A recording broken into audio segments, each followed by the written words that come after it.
Good morning, everybody. There's a lot of people here.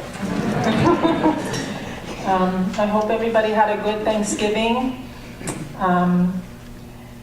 Just wanted to take a moment to also give thanks this morning in a special way to the Native peoples of this land who continue to share their wisdom about how to live sustainably and encourage us to make the changes that we need to make so that 7 generations ahead of us can see a world that's coming back into balance because of what we did today. And both the gathering words and the closing affirmation today come from the Iroquois people. So I want to give special thanks to them. And thank you, Wayne. And it was good to hear you all singing today. That was very good. November is the month that C3 has been talking about environmental sustainability. And tomorrow, the climate summit begins in Paris, so countries around the world will be going to Paris to work on a global agreement to reduce greenhouse emissions. And a lot hangs in the balance in terms of what happens with that agreement. Scientists tell us that at the end of this year, 2015, we reach the 1 Celsius degree of warming, which is the warmest since pre-industrial times, and that puts us in uncharted territory. So we have a lot of work to do. And I had prepared a talk today about vulnerability and empowerment, and the need to work through vulnerability in order to get to empowerment, because we need to be empowered at this time. At this time, when Joanna Macy reminds us that we cannot tell which will happen first, the point of no return, when we cannot stop the unraveling of systems supporting complex life forms, or the moment when elements of a sustainable society cohere and catch hold.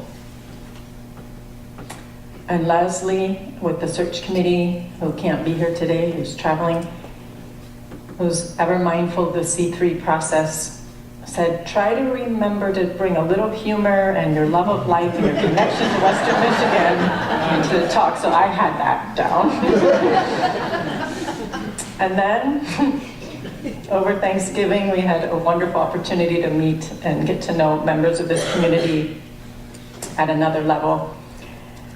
And in the course of that conversation, one of the members said, you know, we don't know you yet. And how does your experience and all of this journey that you've been on connect to our experience here in Western Michigan? And I started to respond to that question, and I said, well, look at what formed me. And I started telling what set me on this journey. And I started sharing some stories. And this member said, this is what you have to talk about on Sunday. And I said, but that's not the theme. The theme is environmental sustainability. And so he said, forget the theme. That's my advice. We need to hear about you. And so I began to see this little pattern emerging here, because just weeks ago I was here to hear Dr. Joan Campbell speak, and after one open inquiry session, I saw her throw away her sermon and speak from her heart to this community. So I didn't know quite which way to go, and I considered calling another member of the search committee to say, which way do I go, what do you recommend? Because both are important.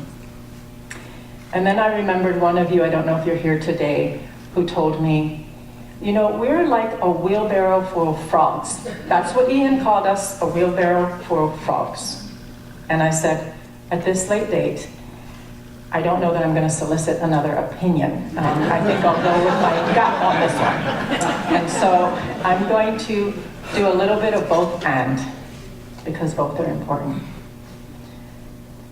So who am I and what has brought me on this journey here today?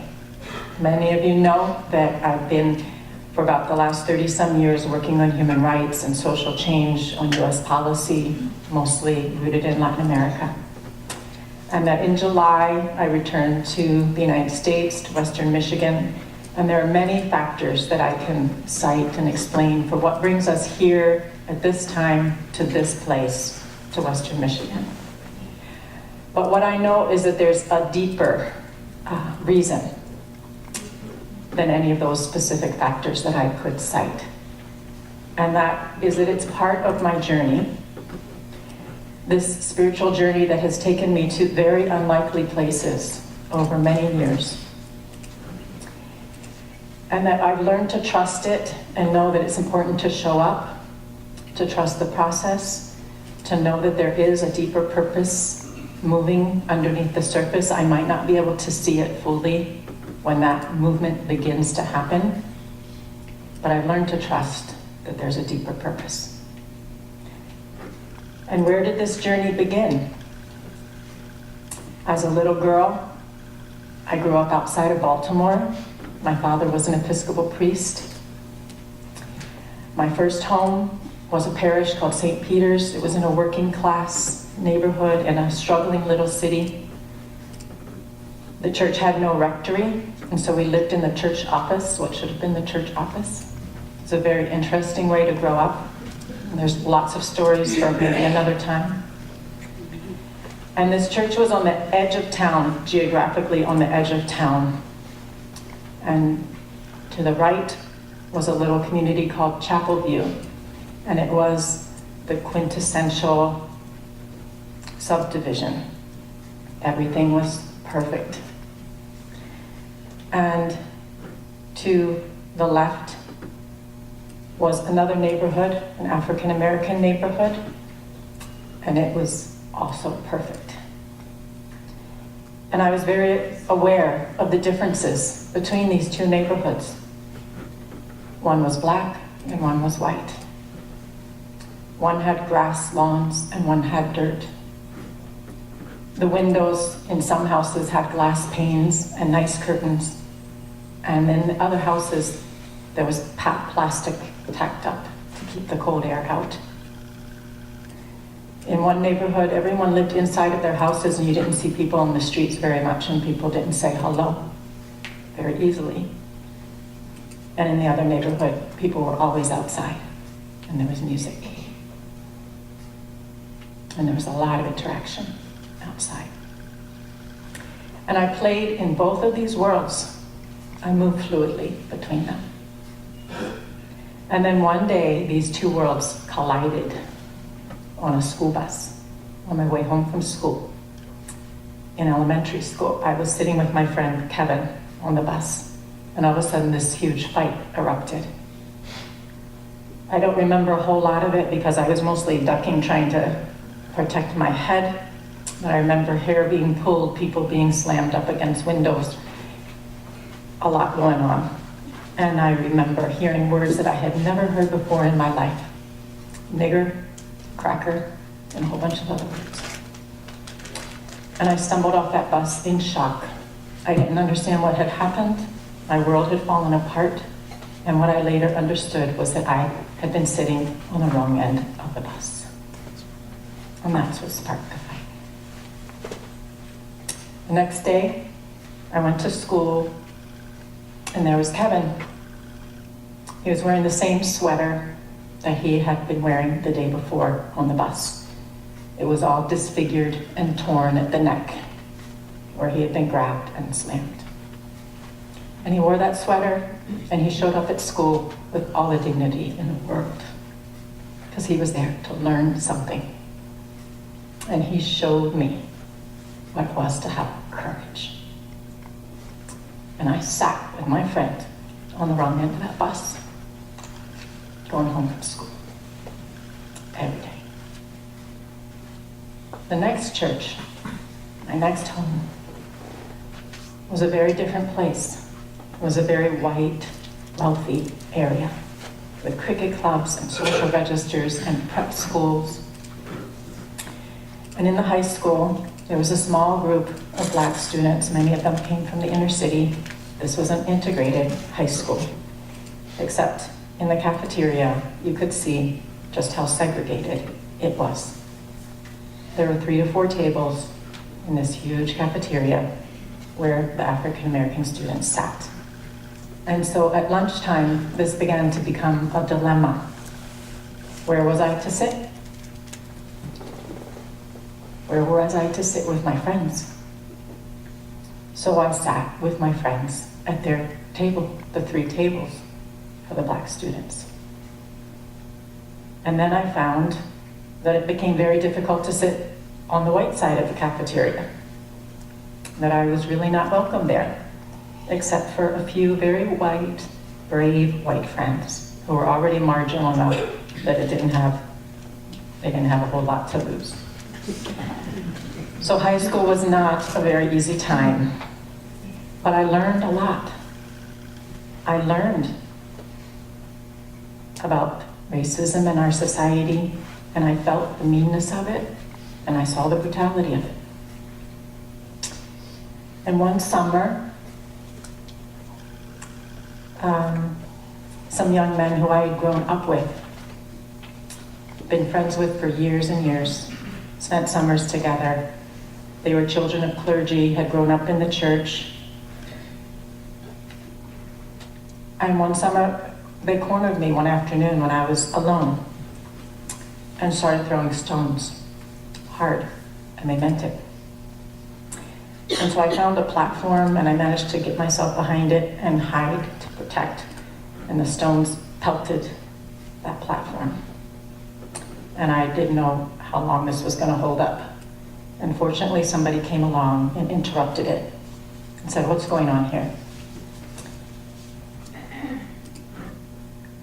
And I found later that what had happened was that these friends of mine who I'd grown up with didn't like the fact that I had Black friends, and so they were going to teach me a lesson. And the really bottom line lesson was this. I didn't tell anybody or speak of that for a long, long time, because I had learned that this is the way things are in this country. That's what I had learned.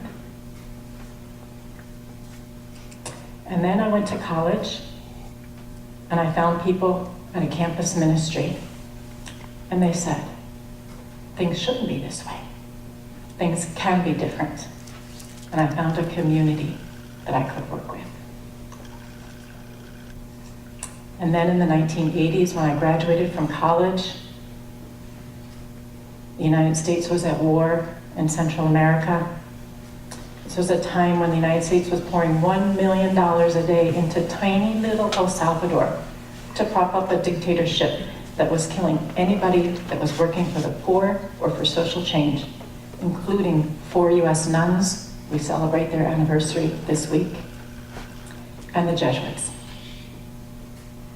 And I found myself at that time working amongst the sanctuary movement in this country, churches, synagogues, convents, monasteries, communities across this country that were taking in people who were fleeing the political violence in Central America and giving sanctuary.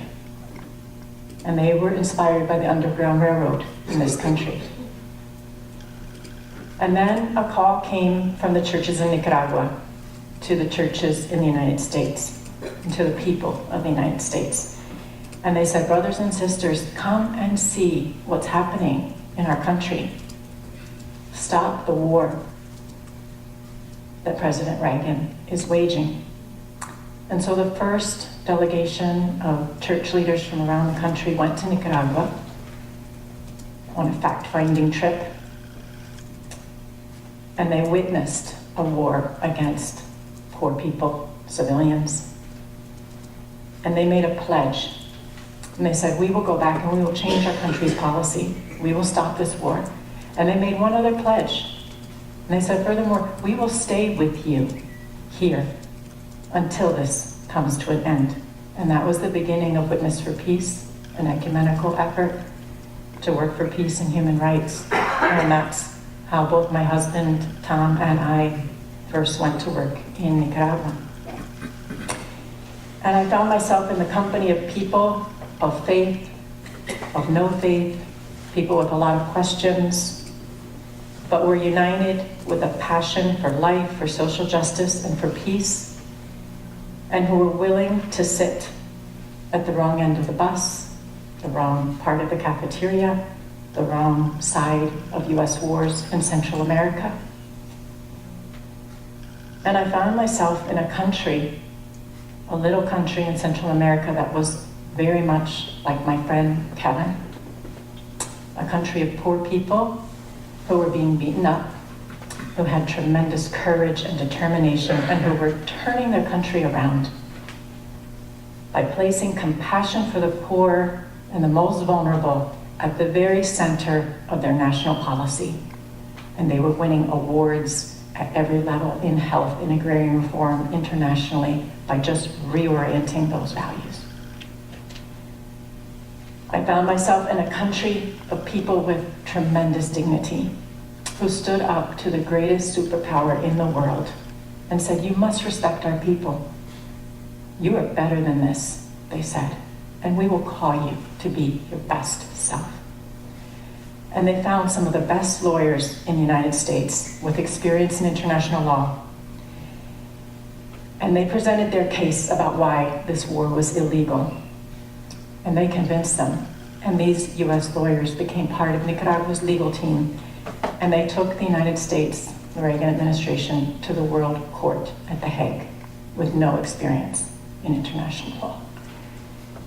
And they said their legal strategy was based on holding the United States to our own best standards: respect for the rule of law, peaceful resolution of disputes, tolerance of political and philosophical diversity, compassion for victims of oppression and injustice, and truth. And they won. They won that case. And the World Court ruled in favor of Nicaragua and against the US war in Nicaragua, and said US must make reparations. Those were difficult years, and there was a lot of suffering. 50,000 died in Nicaragua, 70,000 in El Salvador, over 100,000 in Guatemala. And it was also the absolute privilege of a lifetime to walk with those people. Dr. Joan Brown Campbell, when she was here, she talked about compassion, and she said, compassion is not about pity. Compassion is to suffer with. It means to bring you into the pain of the world. And she can attest, and so can I, that this also brings you into the joy of the world. You don't get to sit at an inauguration of a Nelson Mandela or walk with a Dr. Martin Luther King without moving into the pain of the world. And those are privileges of a lifetime. Spiritual traditions again and again hold these two unlikely partners together, suffering and joy. Joanna Macy says, the pain and the despair you feel is the covering for your love. Befriend it. It will break you open into even greater compassion. And Tara Brach, psychologist and Buddhist teacher, she says to be mindful, to stay with, to lean into difficult feelings, that's the precursor to compassion. And Pema Chodron, you have to know the suffering to have the joy. I often wonder about Kevin. According to statistics in this country, he's likely in prison or dead. If he were white, I wouldn't think about either one of those scenarios necessarily. Award-winning writer Ta-Nehisi Coates says brutality against people of color in this country is not new. What's new is the cameras. The cameras have created an opening so we can see. And that's an opportunity to walk into that opening and make it different. Black Lives Matter is walking into that opening. Students across college campuses in this country are walking into that opening. I think about the children that I know that many of you have worked with in your community, Doris, in Muskegon Heights. Many of you work in help out with the library there. Those children are coming into the age where they need to look at what opportunities are out there for them and they need a way opened so that the options aren't what Kevin's options were. So on the eve of this climate summit, where so much about our collective future is on the table, I want to encourage us to see the current crisis, chaos, as seedbed, as the best chance we're ever going to get to create a better world. And I want to affirm the importance of starting where we are, right here, with whatever shows up. Be it monarch butterfly eggs in our yard, a pipeline, a coal plant, the hungry, the homeless, prisons, all those whose dreams are still deferred due to racism, classism, sexism, ageism, ability, gender. Policies that put land, water, air, and our future at risk. I want to encourage us to make sanctuaries of our homes, our towns of Western Michigan, so they become places where Black lives matter, where migrant workers matter, where Syrian refugees are welcome. Places that blossom with organic gardens and farms and markets and solar panels and windmills and renewable energy, where pocketbooks and households and town meetings and city planning and policies promote green jobs, sustainable energy, a living wage, fair trade towns, affordable housing, good public schools with a pathway to college for every single child that wants to learn, access to health care, an end to coal plants, an end to gun violence and war, and the beginning of everything that generates hope and joy. This month, we had the privilege of being with Dr. Joan Brown Campbell, who at 84 years of age, travels around this country, giving communities a bottom-up organizing tool, a way to create compassionate cities, a compassionate Western Michigan. And Destin Tutu, on the eve of the climate change talks, has put out a call to the world. And he says that right now, climate change and